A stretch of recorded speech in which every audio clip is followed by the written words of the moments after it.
एक जना अपना भौजाई से करे है देखनी बहिना के तहरा और मुन्नवा के तनाव में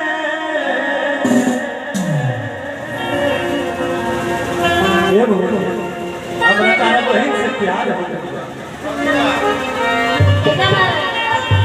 जना रहे लेकिन जब तारा मुन्नवा के तनाव में आई गए तो हमारा दिल से भाग कि देखनी बहिना के तारा और मुन्नवा के तनाव में अकबलो बहाना भौजी अपना देखनी बहिना के तारा मुन्नवा के तनाव में अकबलो बहाना भौजी अपना देखनी बहिना के तारा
पांडे जी हमने के बोल भैया भैया भैया भैया आप लोग के भी स्वागत है खाली खाली खाली कितना काला पता कितनी हरी हरी अखियां चोरा के हमारे भाई देखो कितना काला पता कितनी हरी अखियां चोरा के आजीवा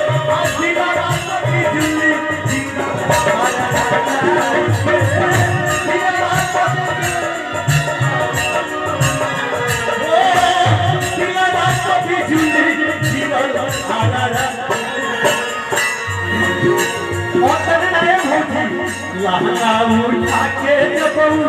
लहंगा उठा के जबरू चढ़ा निनाचे कबलो बहाना भौजी भेजो अपना गाँव में देखनी बहिना के तारा मुन्नवा के तनाव में कबलो बहाना भौजी भेजो अपना गाँव में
अतने नाय मुना भैया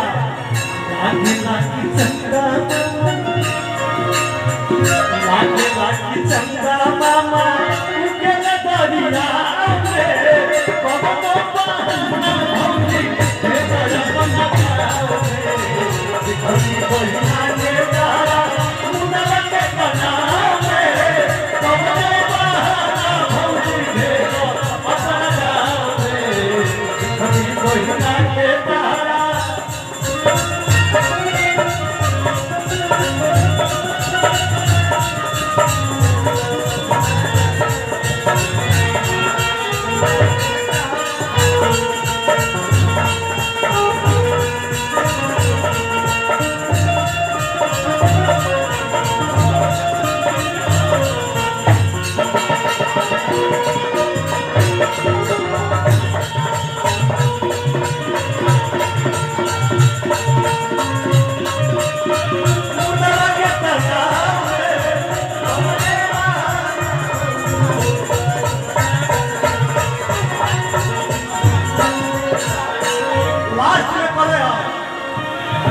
रूप के मुखिया भूखुना के समान फुर्सत में राम जी बनोत अपना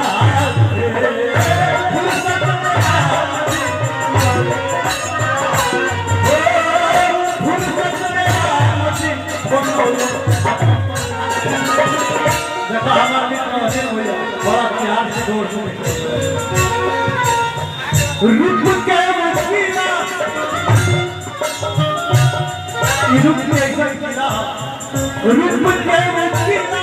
भूखुना के समान फुर्सत में राम जी बनोले अपना फुर्सत में राम जी बनोले अपना फुर्सत में राम जी झुनु झुनु पायल झुनु झुनु पायल झमकावत नहीं पावे कबो बहाना भौजी हे अपना गाँव में कभी बहिना के तारा मुना के तारा में कबो बहाना भौजी हे अपना गाँव में कभी बहिना के तारा मुना के तारा में कबो बहाना भौजी हे अपना गाँव में कभी बहिना के तारा। तब तक नाश्ता पहले करिए भैया।